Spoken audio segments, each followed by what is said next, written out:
কি হৈছিলে? দেউতা ডিব্ৰুগড় হস্পিটেলত আমি এডমিট কৰি ৰাখিছিলোঁ। তাৰপৰা তেওঁ কিডনী প্ৰব্লেম হৈছিলে।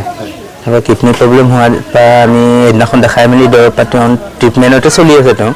তাৰপৰা লৈ আহিছিলোঁ, কালি ঘৰ আমি আহি পাইছোঁহে। আজি আমি 10টা বজাত ডিব্ৰুগড় লৈ যোৱাৰ কথা আছিলে। তাৰ মাজতে এই ঘটনাটো হৈছে এনেকৈ। তাৰ বয়স কিমান হৈছিলে? তেওঁৰ বয়স এপ্ৰক্সিমেট 54 মান হৈ আছে ছাৰ। তাৰ ল'ৰা ছোৱালী কেইটা এতিয়া? ল'ৰা দুটা, মই আৰু মোৰ দাদা এজন আছে মোতকৈ ডাঙৰ, আৰু বাইদেউ আছে, বাইদেউ বিয়া হ'ল।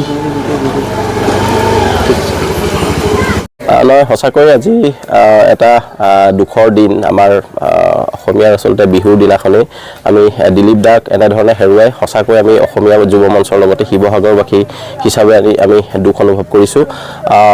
সুদীৰ্ঘ বহু বছৰ আচলতে প্ৰায় 10,000তকৈ অধিক লোকক মৰণোত্তৰ পৰীক্ষাৰ সময়ত চিকিৎসকসকলক সহায় কৰা মূল ব্যক্তিজনে আছিল দিলীপ দা, আৰু আজি তেখেতক হেৰুৱাই আমি সঁচাকৈয়ে দুখ অনুভৱ কৰিছোঁ। আৰু এটা কথা আমি ক'ব বিচাৰিছোঁ যে বহুকেইটা শিৱসাগৰৰ আচলতে বহু ডাঙৰ ডাঙৰ ঘটনা আচলতে দোষীক শাস্তি দিয়াৰ ক্ষেত্ৰত মৰণোত্তৰ পৰীক্ষাৰ যি ৰিপৰ্ট, সেই ৰিপৰ্ট দিয়াৰ ক্ষেত্ৰত আচলতে মূল ভূমিকা গ্ৰহণ কৰিছিল এই ব্যক্তিজন। গতিকে তেখেতক আজি এই বিহুৰ দিনটোতে আমি হেৰুৱাই সঁচাকৈ দুখ অনুভৱ কৰিছোঁ। আৰু তেখেতৰ সমাজখনৰ প্ৰতি যি অৰিহণা আছিল সেয়া নিশ্চয়কৈ আমি সদায় মনত ৰাখিম। আৰু তেওঁৰ এই যি অৱদান, আজিৰ এই দিনটোত আচলতে সঁচাকৈ অত্যন্ত অপূৰণীয় ক্ষতি।